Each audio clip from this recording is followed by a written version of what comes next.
So last night was solstice, and while I was watering the garden, I was kind of like reflecting a bit on the weird season we've been having since, well, winter solstice pretty much. You might remember in November and December we had these obscene amounts of rain, and then it pretty much didn't rain until the end of May. We didn't get any meaningful rain that should have fallen in that period, but it came now in June, which was very strange because I checked the records from last year, and like in June we had like almost 40 degrees and no rain except for one day. And yeah, it's been just such a no fluky. It's just been such a strange year, you know, like the long frosts and then the intense heat that we had in April that was also very unseasonable. Yeah, it really makes you think about what the future will bring, like how stable will our weather patterns stay, especially when it comes to gardening. I almost lost the tomatoes. I had to cover them actually. Yeah, we had like really cold temperatures again all of a sudden, just a week after I put them out, which must have been in April, I think. After this heat that we had in April, we went back to these, honestly for me, quite nice temperatures. I'm not someone who particularly likes these super hot months. I'm here for the warm winters really. And honestly, these days, opening up the news, you're just looking at a bit of a dumpster fire. So I kind of had to rein in my news consumption slightly because it makes you so depressed. The state of the world really makes you depressed. There's so many people fleeing and fighting and drowning and paying millions to implode in a submarine, whereas others are starving. It makes you angry. And it is on days like these that I really need to kind of consciously take a step back and take a moment to look at everything and just appreciate what we got here and be thankful that there is no war right now where we live. There might be inflation, like everyday life is getting a tiny bit harder, but in the grand scheme of things, life is still good, you know.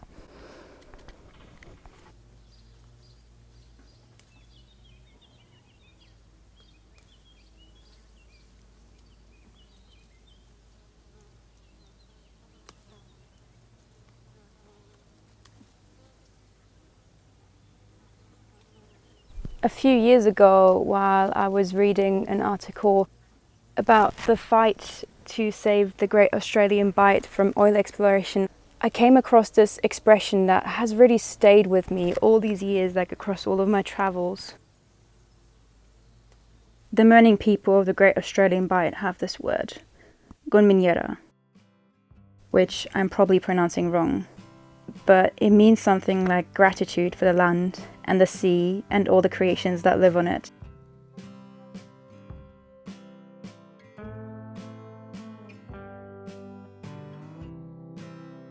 For 3,000 generations, the Mirning have been stewards to the land, so they probably know what they're talking about. As a linguist, I can really appreciate the way the word just feels like its meaning, and that it can't be directly translated into English. Language can be quite peculiar that way. So every day when I wake up and I look at these mountains and the forest and the hills, I feel that gratitude.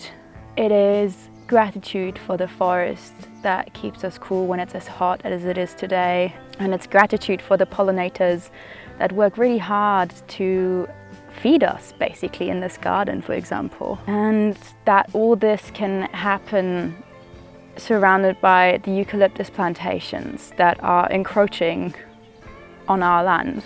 And it is gratitude that we can be part of something bigger than ourselves.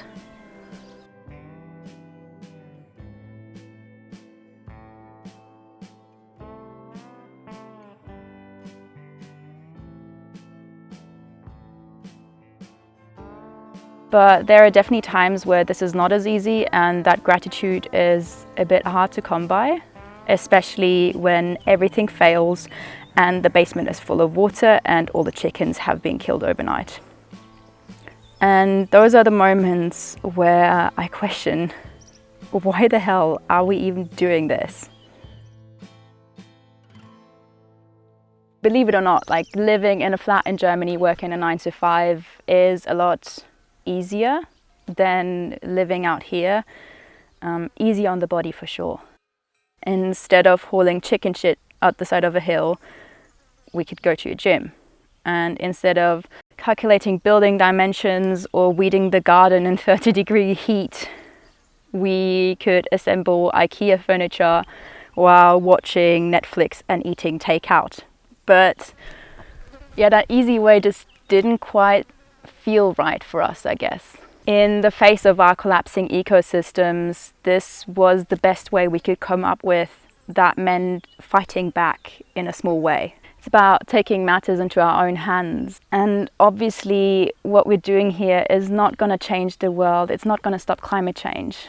But we definitely have a bit more agency over what we consume here. And that was really important to us. And this is selfish. Like unbelievably selfish what we're doing here, because we are very privileged that we get to choose to do this. Activism would probably have changed more about the way governments treat climate change, but if we succeed here, at least we can kind of say that we've tried, you know? We've tried to set up a life that is a bit more within our means. And we hope to build a place that will outlast the desertification of the future. There is the Sahara Desert to the south that is setting its hungry gaze northwards right now. The Algarve is desertifying at an alarming rate. And we can also feel that change creeping up on us. There is less water, there is more intense heat waves, there is more time between rainfalls. And I think it's very normal to feel afraid of what is coming for us. Often I can't stop thinking about how we raise our child in a dying world. He will never see the places that we have seen, at least not in the same way. Will he sleep next to glaciers, the icebergs turning all night? Or will they have withered away? Will he see the beauty that we have seen?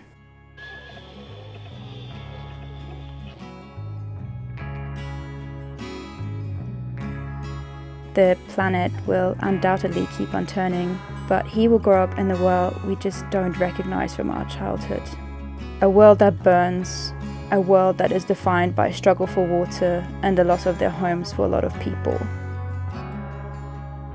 Knowing what is to come, it is often hard not to feel terribly guilty about putting a child in this world.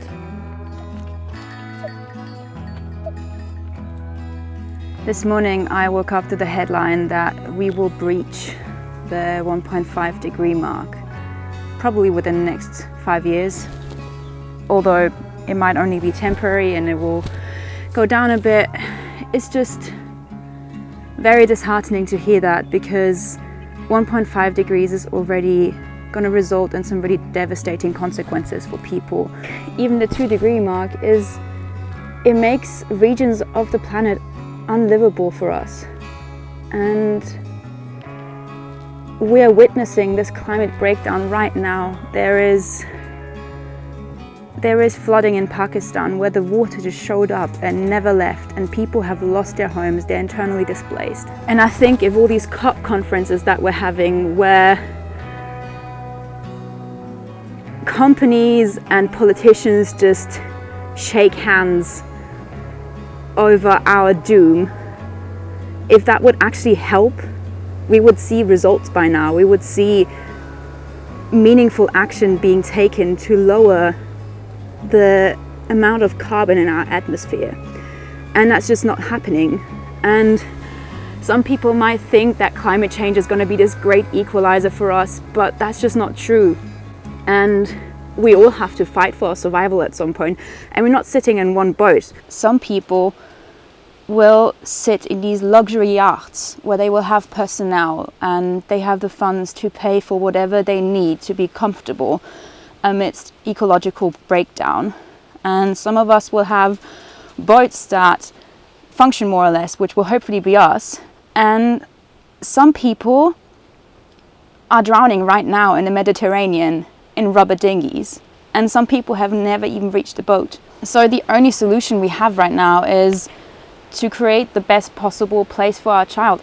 We have to grow resilience, and we have to adapt here to what is coming. And we put ourselves through a lot of hardships and stress to achieve that goal. And I really hope it's going to be worth it. I hope it's going to work out. I think it's going to work out. And living out here and every year kind of adding something to this place that patches up the holes in the hull of our boat, our son will hopefully learn from us that this place is worth protecting, that you can feel gratitude to be alive right now and right this moment. And knowing what is to come, it is hard not to feel guilty about taking this gamble. But there is this poem that I encountered in university that has been at the back of my mind for a long time now. And the last few lines are probably my favorite. It's called Good Bones by Maggie Smith.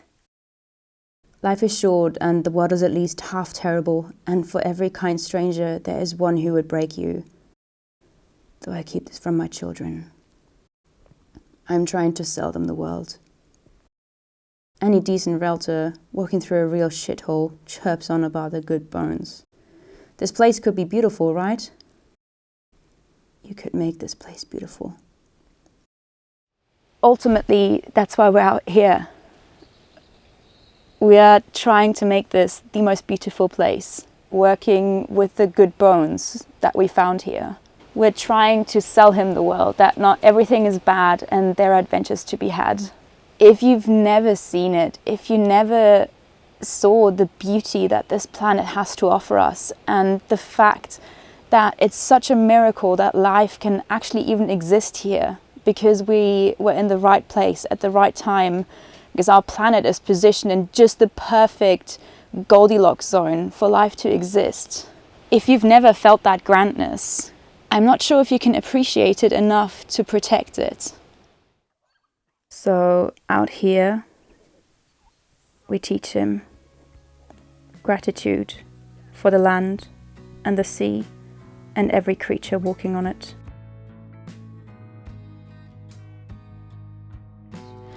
On an end note, the information that we base our predictions and our strategies on all comes from the IPCC reports.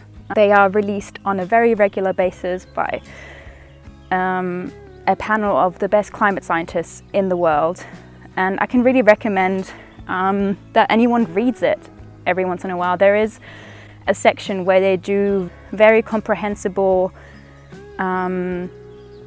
summaries for our governments, for people in governmental positions. And they're very easy to understand, and it's a list of probable climate scenarios and how likely they are. And yeah, I recommend everyone looks at them. And if you want to hear a bit more about the strategies that we're kind of trialing out here, you can check out Zach's newsletter on Substack. I will also link that in the description, and read a bit more about what we're doing here.